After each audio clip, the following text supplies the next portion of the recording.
Hi everyone, I'm Jessica Toms, and in my video series, I'm teaching instructors who don't have a background in education how to make their classes more engaging for their adult students. In this video, I'm going to be talking about using PowerPoint as an effective tool in your instruction. There are positive and negative points to using PowerPoint, and it's widely used throughout the realm of education. So it's important to know how to use it in the best way so you don't lose the focus and attention of your students. You'll notice how with my other videos, I've worked hard to keep to the tips I'll be giving you in this video as a way to keep your attention and hopefully retain the information. Let's start off with talking about the positive uses of PowerPoint. PowerPoint presentations make it extremely helpful for students when taking notes as bulleted items, keep most pieces of information short and sweet. Aside from bulleted text, you can also show graphics, multimedia videos, pictures, etc. That can help break up the monotony of text information and show information in a new way that will engage students.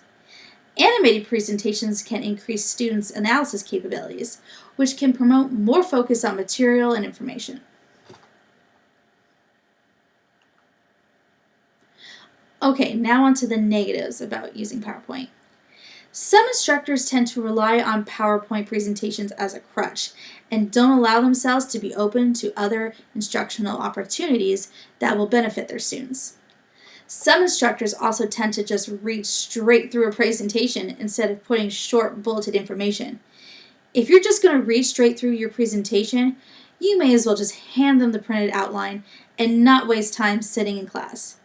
Additionally, some instructors put too much information on the slides.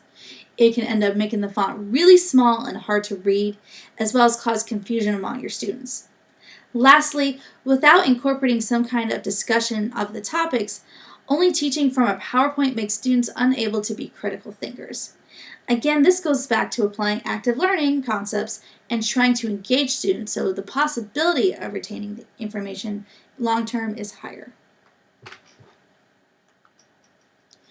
Here are some key tips to remember when thinking about incorporating PowerPoint presentations as part of your instruction. Start your presentation with a picture or image. It can set the tone for the class and maybe even be the basis of your opening question to your class. It also might just increase their interest in the current topic. Don't just read straight through the slides. It's extremely boring and does not keep students engaged and focused on the material. Limit the number of slides and increase the discussion in inter-class activities. I've seen some training presentations that have almost 100 slides. No one's going to sit through that and you will lose your students' focus and attention not long into your class. Some researchers have suggested limiting presentations to 15 minutes in an hour-long course.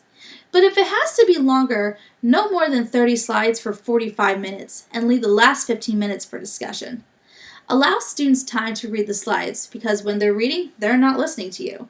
Give students a copy of the slides. It can be a great study reference for them, and they can also use it for note-taking. Keep room lights on and avoid showing slides in a dark room for more than 15 minutes, as students will lose their focus if it goes longer than that period of time. And finally, use graphs instead of tables. Graphs with correct axis labels are easier to read. If a table is preferred, make them a handout for students to retain for future use.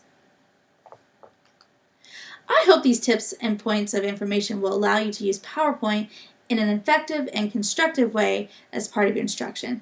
Thank you for watching.